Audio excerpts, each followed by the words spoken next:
Onivia, League of Legends highlights. I don't feel as good about this one. So, I actually would have preferred the Ornn if they end up going into a tank. I think playing Cyan into Renekton can be very sad. It's going to gain priority here on this one, but Hanwha Life, they're still fighting. They still having a move with it. Catch the backline. It's first blood here for On Fleek. And the rest of DRX are going to get caught. That's 2 kills now for the side of Hanwha Life as trying to turn it around, but Deft has 0 mana. But here is Kingen looking to run them down as he's even going to give the kill over to Deft, who picks up 2 kills. If the Amumu engage there is with the Renekton, with his dominant DRX, with all the time in the world here, and will be able to grab early Drake. Well, I say early, but the first Drake off the game here at 11 minutes. And On Fleek trying to get proactive on the map. And that's going to be a second and a third Spirit Rush used. On Fleek really forcing this one, and I think it's going to work because he's not able to get in range of the turret, and there's no threat on Takaris or On Fleek. And proc concussive blows very aggressively. And let's not forget that playing Kalista into Olaf is a very miserable experience as Pioshik. He's just going in alone. He's like, well, I'm stuck. I guess I'll just die. Yeah, very extremely aggressive positioning. Now this is a rotation over to that slow Drake take. Do kind of like what you're putting down here, Chronicler, in terms of what DRX could do. Now Cyclone is coming back up here for Pioshik as well. And this is a very awkward time. They're trying to push this bottom turret with Samdi solo while they also hold on to Drake Prio, but you can't get both here. And you will get the turret, but it's already a turret for a turret. DRX are grouped as 5. Yeah, this going to get his ult at least. Curse the Sand Mummy available. Dudu on the flank here on the left side. Kingen trying to zone for him, but a little bit low on his own bit of health. So let's see how this is going to go. Samdi stacking up the sticks into that Drake already. Barrel getting aggressive into the pit as Zeka now going to hit that concussive blows, but he's alone in the pit as Deft is going to get this first kill. But the Curse of the Sad Mummy is going to 100-0 the Ahri as the backline of Hanwha Life has seen a lot of damage here, and that should do the trick. On Fleek is going to stay alive for now as he will get over the wall, but Deft will have something to say about that, as he will be able to pick up that kill for himself. I mean, Pioshik just 1v1 Samdi in that fight. You just pushed him away, cyclones him, and then takes him out. Samdi does very little damage in the fight, so even right now, looking extremely strong here, and might have another fight on our hands. Kingen has TP available. Yeah, Hanwha Life, 5 people in the top lane. They're ready.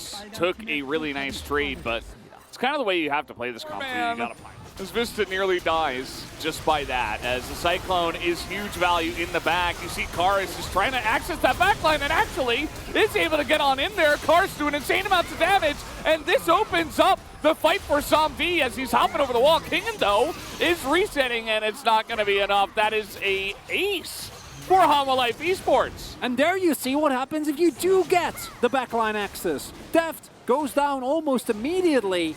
And even though Vista goes incredibly low at the start of that fight, he's able to get thrown in with the Fate's Call. And On Fleek actually is very nice turn here with the Amumu especially. On Fleek. Oh, good ward. On flank in this case. So now he's looking for it. Look at Deft. He's like, I'm just going to run mid. And actually the poke damage is pretty significant already onto the side of Hanwha Life. And On Fleek goes in alone and just dies. So Kingen is going to take him out. That ward is everything. They just see him, they turn on him, and Hanwha Life are caught because there's no way to actually bridge the gap there. Pioshik has Cyclone. You can't just run at DRX and they just kill the Vi immediately. That should be a Baron setup. Yeah, it's certainly the setup for the Baron. You see that Hanwha Life are sticking around, considering fighting this one, 4v5. That's a choke point, and the Mumu. Yeah, they are going in here. That is a massive Fate's Call into the Curse of the Sad Mummy. And Amumu gets it! Are you serious? As that is going to be a huge bouncy castle inside of this one little hole in the wall. And that is going to be a full clear from the side of Hanwha Life Esports on top of the Baron. Well, that's a disaster.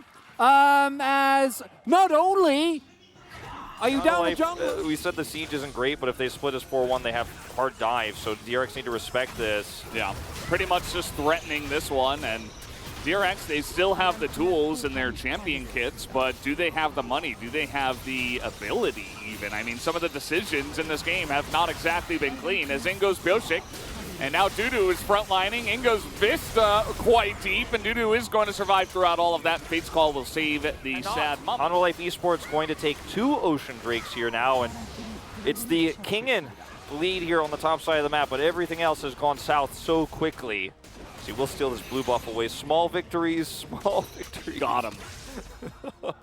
Oh, and in Karis, this game has made such a bigger impact in these scrappy fights than Zeka has been able to, because the pylon is so hard and he hasn't been able to peel for everything. Notice his kill score is way lower. Uh-oh. I don't know if King is getting away from this one, but maybe he doesn't want to get away from this one. He is going in, fighting. There's a teleport coming in. Stopwatch is what saved Karis' life, and it's actually Zonya's, and he's going to be totally fine. Will have decent damage, but I don't know if you're actually getting any of it off with the amount of backline access that Hanwha has.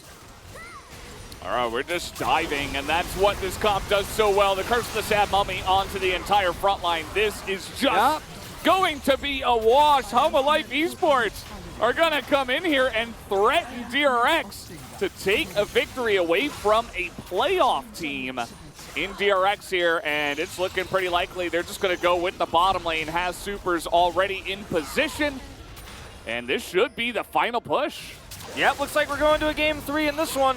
DRX needed a cleaner look to convince us of their start to playoffs here. Dropping a game to Hanwha Life in this fashion. Definitely not it here tonight. They're going to wait. They're going to take out Kingin because they might as well, as that will be 1 kill for Zeka, but not nearly enough, as they're looking for even more. In goes Karis for 1 more, as that is going to be the Nexus going down. And game 2 will be Hanwha Life Esports as we...